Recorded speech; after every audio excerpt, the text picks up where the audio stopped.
thinking what I ought to do. I often wonder what it was that I had done to you.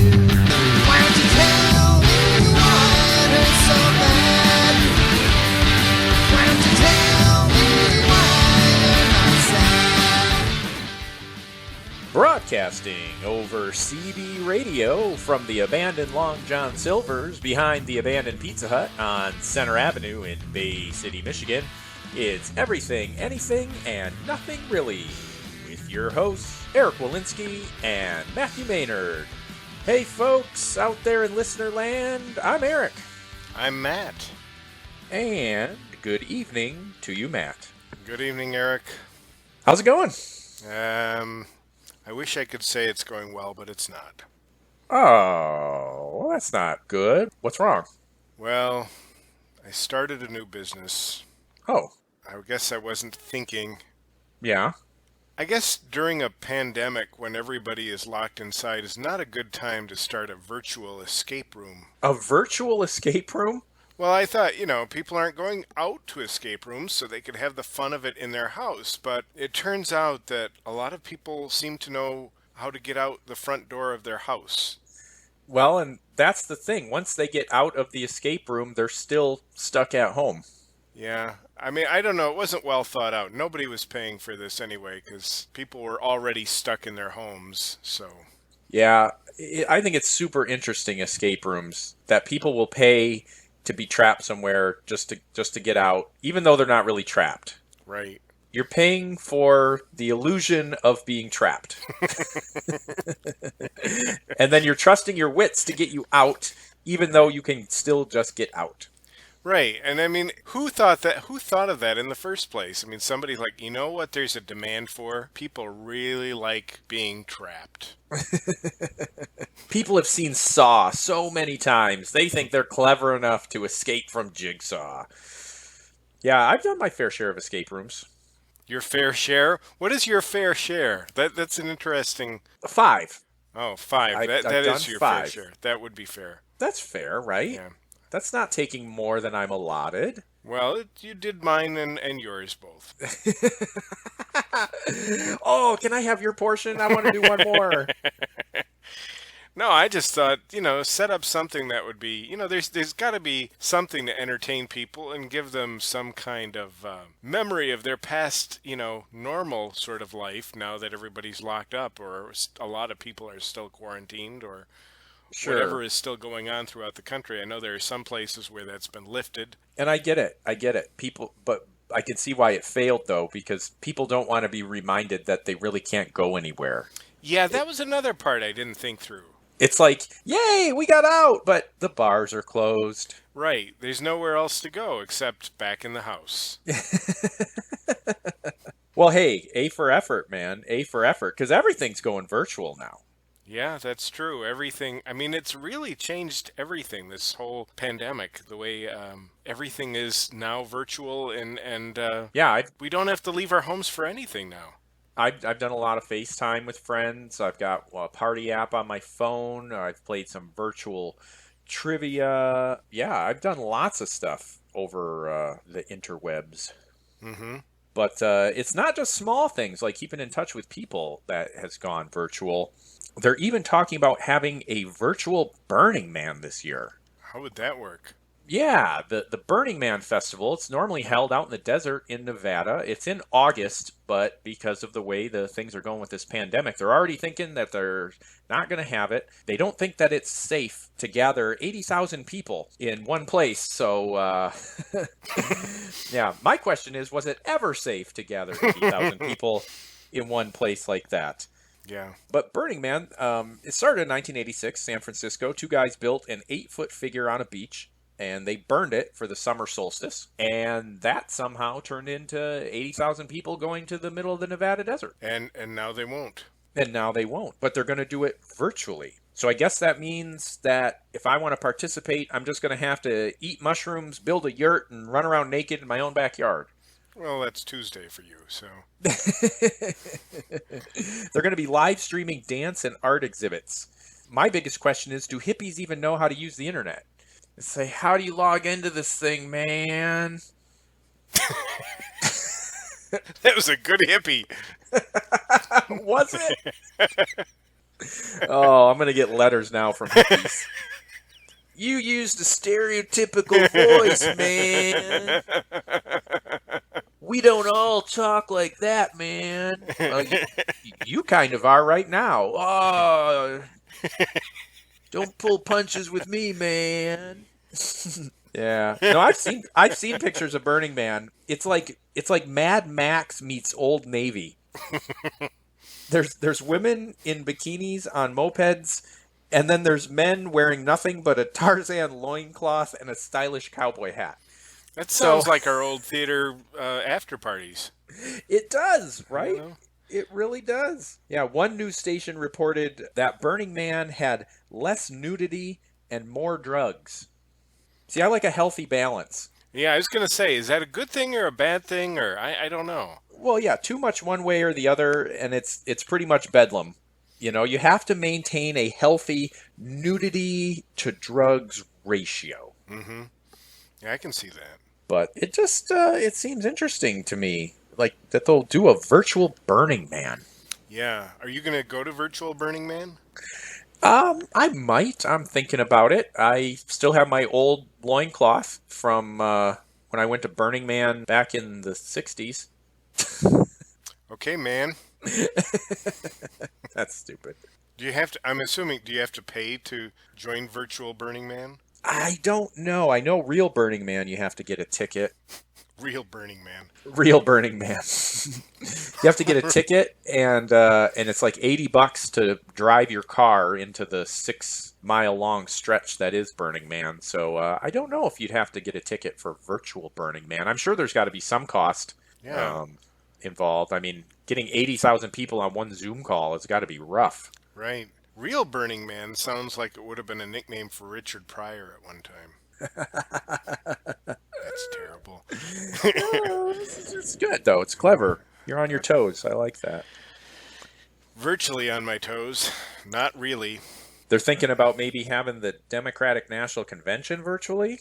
I saw that. I don't know how that's going to work. Again, that's a heck of a Zoom call to be on. Yeah, how are they going to have all of those delegates on one Zoom call? And are they going to have to listen to every speech? I mean, if you ever watch a political convention, there's the big time speeches of the nominees, but then there's all the little ones like, the governor of some state you never knew the governor of, Rhode Island or somewhere, is about to speak, and this could be her big chance to really make her mark. And it's not, and you look on the floor and nobody's paying any attention. They're all talking amongst themselves.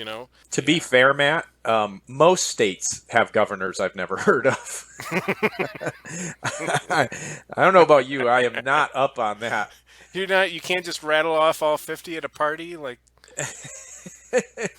I used to do at parties.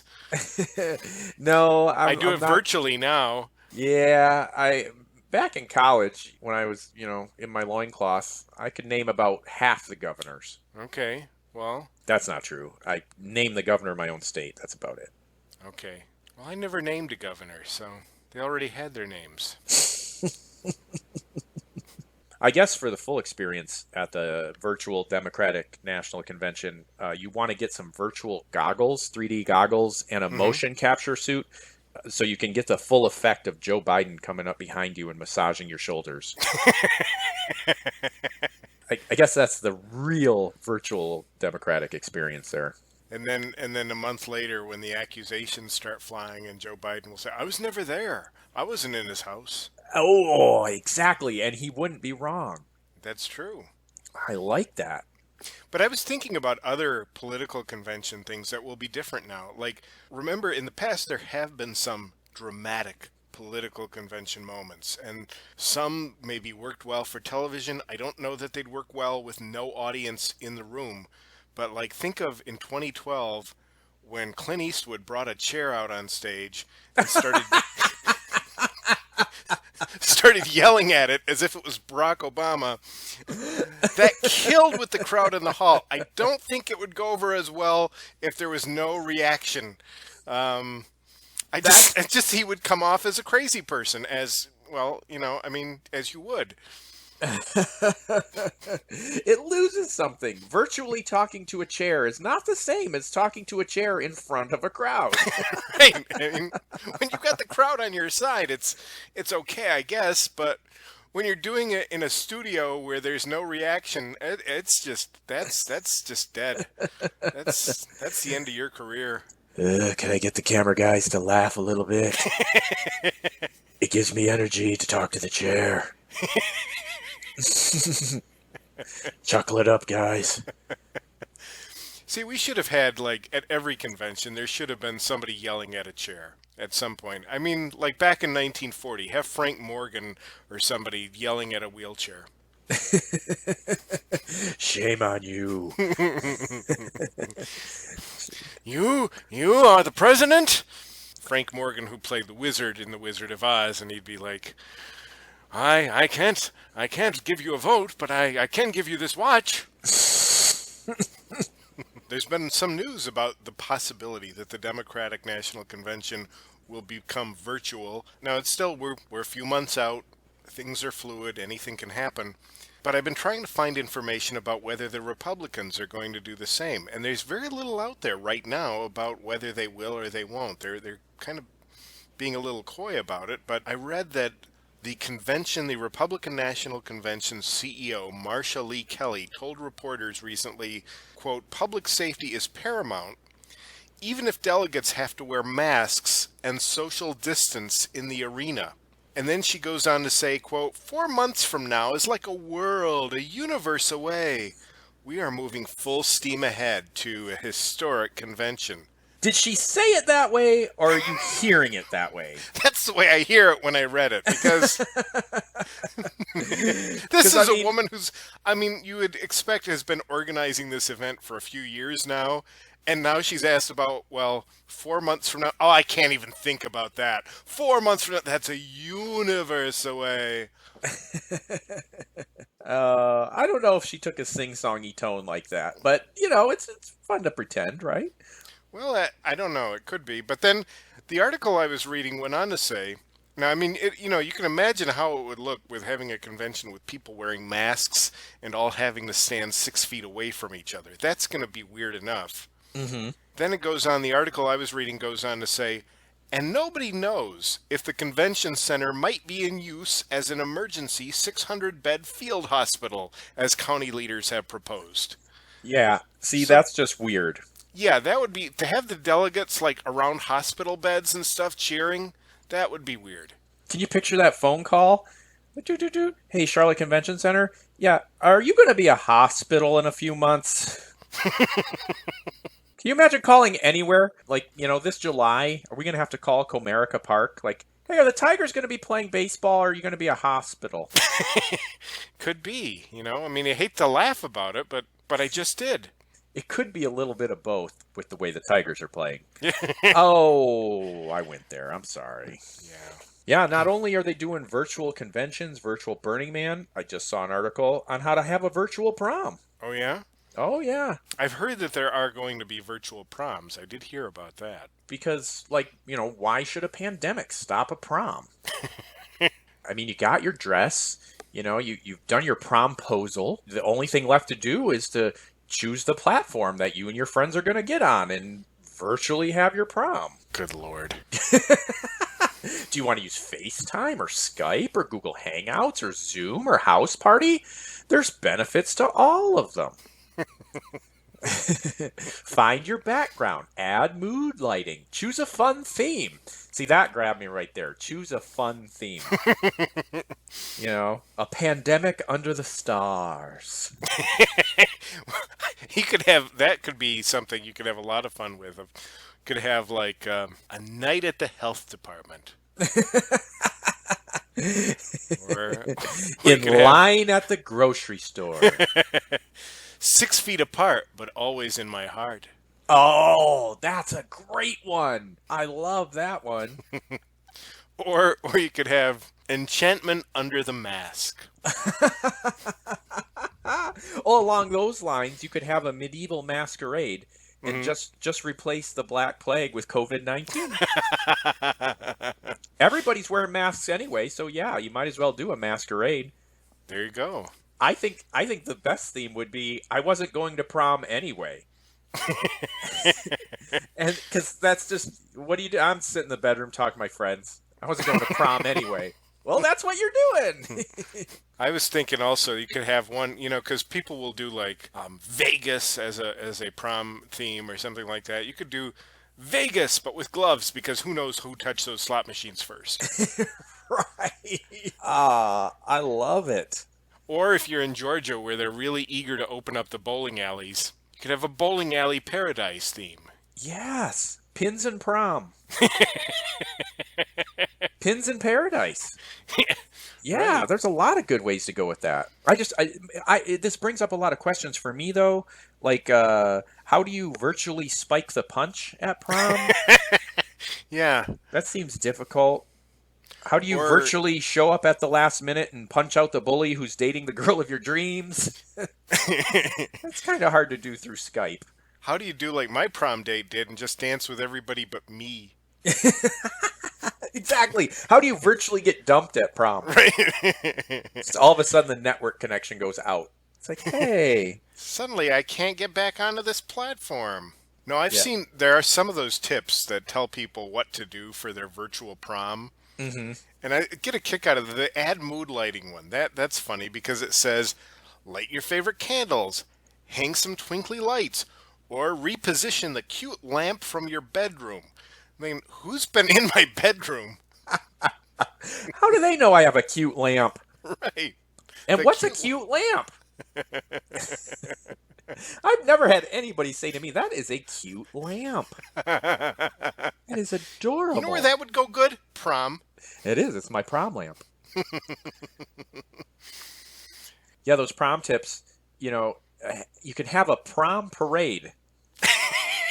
You get all dressed up and you drive by your friends' houses or your crush's house and show off your outfit from a distance. I'm picturing all these well-dressed kids rolling down their windows in the middle of the street shouting, "Look at my dress!" And then there's somebody on their front porch going, "Look at mine!" Be embarrassing if they both wore the same mask, though. But then you can switch to comfy clothes in a second. Yeah, now Yeah. that's what gets me about this. Some of these tips, they say you can wear the matching sweatsuit you've been living in and throw your hair in a top knot if you want. Seriously, you do you. No, seriously, nothing matters anymore. Exactly. And then after you've already had your virtual prom and you're on whatever platform you're on, you can immediately then just switch to your BFFs channel. Who needs the losers, am I right? I just want to talk to Becky and Karen now. Well, I know. We should do we should have a middle-aged prom. We should get all our friends together and dress up in our sweatsuits and just show off what we're wearing. Oh, I used to do that before the pandemic. Oh, okay. Well, never mind. I was never invited. It goes on in these tips that it gives about virtual prom. It says, I think they're running out of things for people to do at virtual prom, but flex those cooking skills or give it a go for the first time. That's two different things. Before the Flex your cooking skills or learn how to cook at prom. Before the party, whip up some so easy snacks like this insane confetti cookie dough ball. It's insane. It'll make you feel extra fancy and refuel you after an hour of TikTok dancing. We TikTok till the break of dawn. It just sounds like something out of an L. Frank Baum book, It's the Tin Man was TikTok dancing. It does. Yeah, virtual prom. It's just, I get it. Kids are disappointed, but what would be more disappointing, though? Not having a prom or having that? I think if I had to remember for the rest of my life that I got on my laptop and had prom, I think that's worse than just not having had prom. Yeah, I don't think I can't imagine that would be fun. I mean, it would be something to tell your grandkids about, like, We had to do prom with mirrors. How do you crown a virtual prom queen? That's true. How do you do that? And once you pick one, does that even go on your resume? Does anything about prom go on a resume? I guess I've left that off all this time. Well, I think being a real prom queen would go on your resume, right? I've left it off all this time. Oh, well, Matt. I'm just picturing some high school girl going to her first job interview, and it says here you were prom queen. In my house, I did me. Well, I'm ready for virtual to go away, and I'm ready for reality. Or you just want to go to prom. I just want to get out of the house. Well, yeah, everybody wants to get out of the house. I mean, I can't even date anymore. The most I can do is have a girl drive by so I can see what outfit she's wearing and wave by the door and, Stand on the porch and wave. right. Say, come on, you want to come over and stand 6 feet apart? I've got some toilet paper. Can't take her out to a bar or a restaurant, can't go anywhere. And I've been bored, so I got on a dating website. And, as I've told you, this is probably best that I just stay alone the rest of my life. Yeah, you've shared quite a few of these with me, and I don't know. I can't believe this is what people actually put on a dating site. These are actual profiles, Eric. Actual things that people... This is what people are writing so that you get to know them and want to date them. If these people were peacocks, this is the plume that they're flashing to show that they're attractive. Well, like, here's one, for example. The girl writes, I'm into smells. Do you smell weird? I might like it, maybe not. Don't be a creep. Must love dogs. Don't start by talking about smells. And you're telling me not to be a creep? Yeah, I know. Oh, and by the way, the smell thing, not very important, but must love dogs. How is that even related? This sounds like a haiku gone wrong. It's got the right syllable pattern. It kind of is, yeah. Maybe she's just a great poet. Here's another one. From Texas. Yeehaw or something. Love music, pretty much all of it. I have giggled at a funeral, full of useless information. That whole thing is useless information. Pretty much all of it? Yeah, I know. Like, okay, Sarah Palin. What magazines do you read? All of them. Read them all. And I've been music you like. Pretty much all of it. sitting here thinking, has she giggled at a funeral? If she has, I'm in. One of them you shared with me. What's a non-slutty way to ask for heavy choking? I'm never good at these. What? No, you were doing great. You were very specific. Ask for what you want. You did it fine. Right. Like, hey, want to play Jack the Ripper? I'll be the prostitute. Shows that you know history. Another one. Confident, independent, happy, spontaneous, but can be lazy. That ad reads like the side effects of a mood improvement drug. That's me after a few drinks. One that she simply wrote, if hookup or my breast size is the goal, go to hell. What kind of goal is breast size? Like, is that part of the 5-year plan? I want to get a better job. I want to move up. Breast size?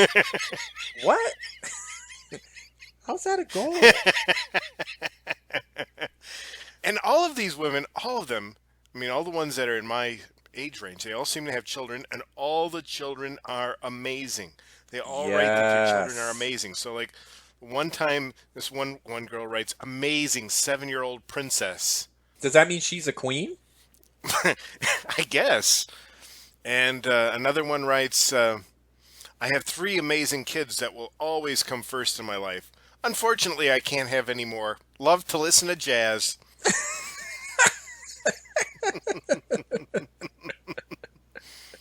That ad took a twist like a 10-year-old Liz story.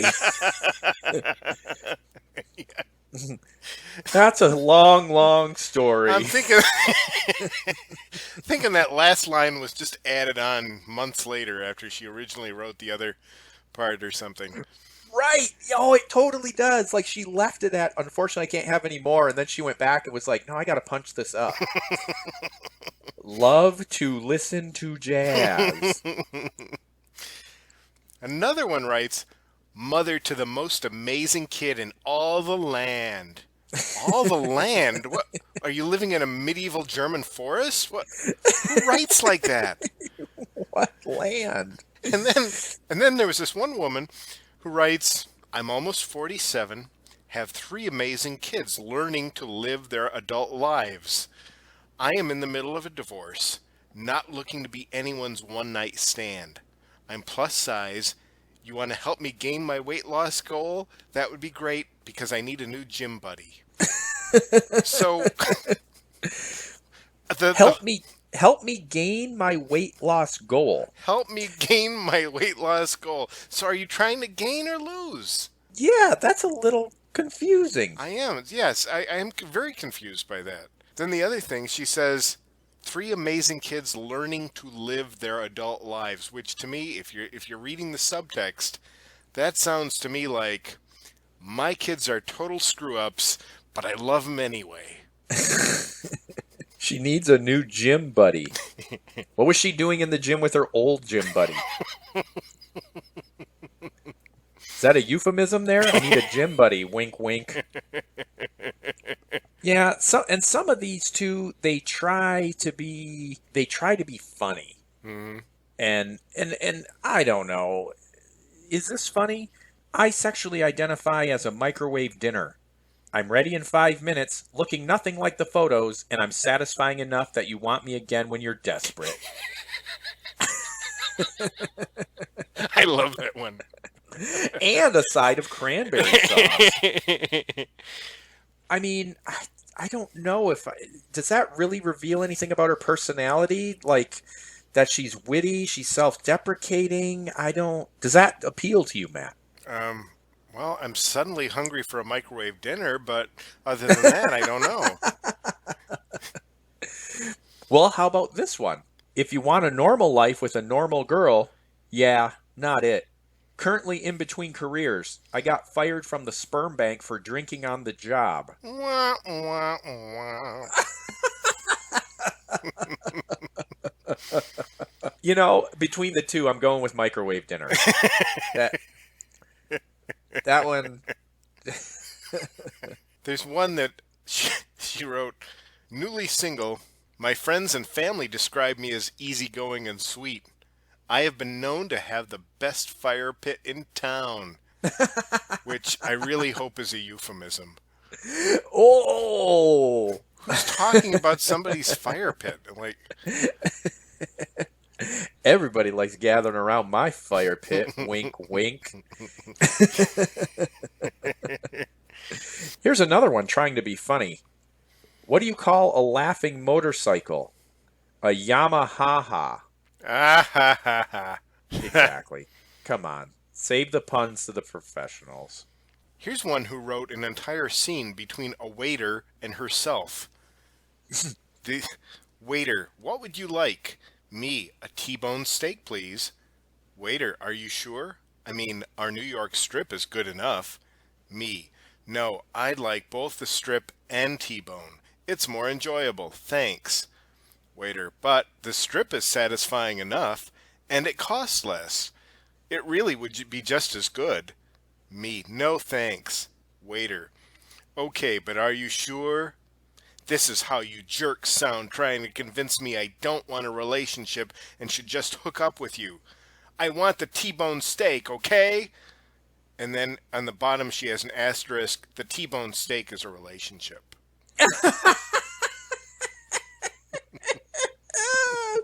This killed me. Because you know in her daily life, she is giving everybody this little parable anytime she starts talking about dating. She's like, all these guys, all they want, they just want a hookup. It's like I go to a restaurant and I try to get a steak and I say I want a steak and they give me a different steak and I say, no, I want this steak.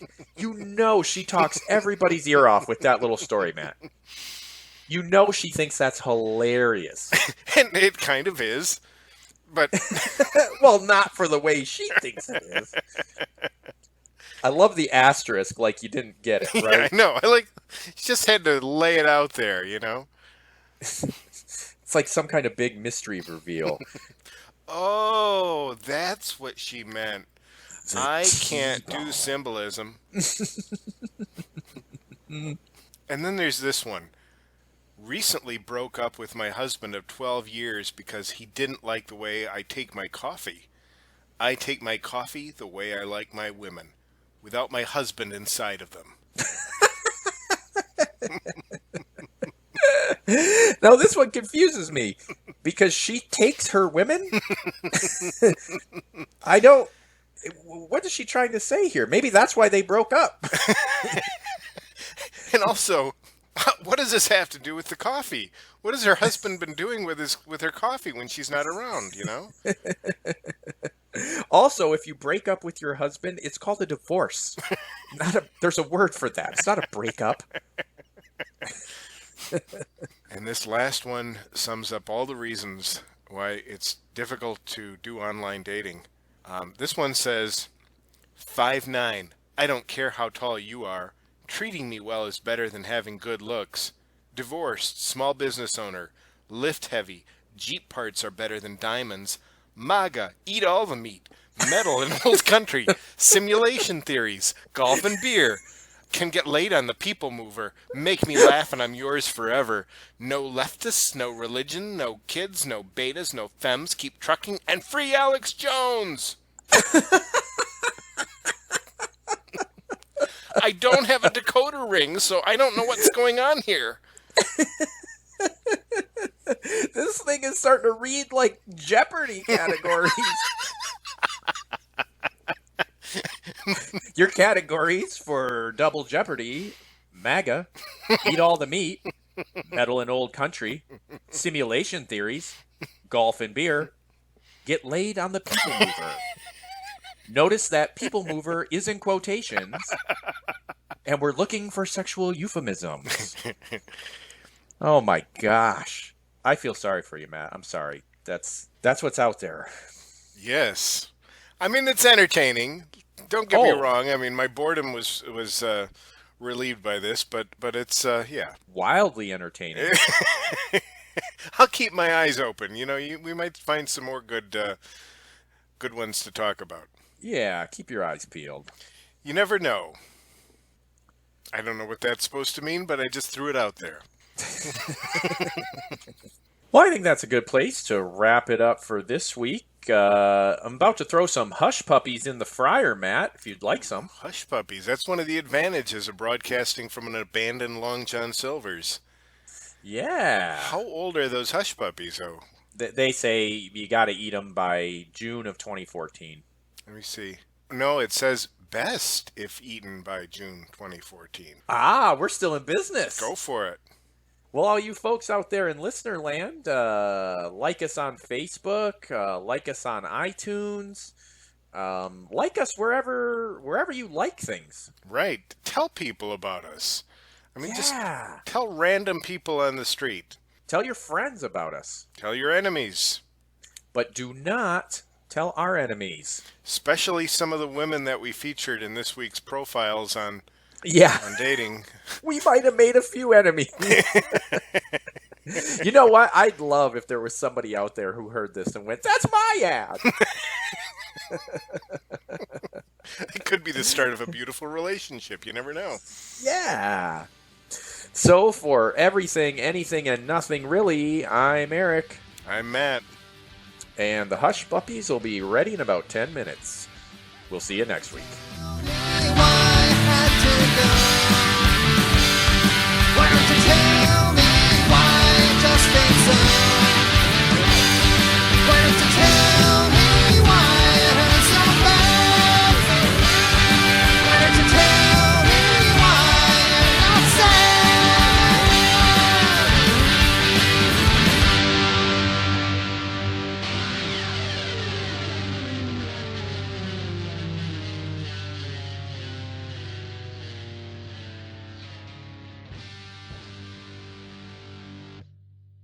What would you like? A T-bone steak, please.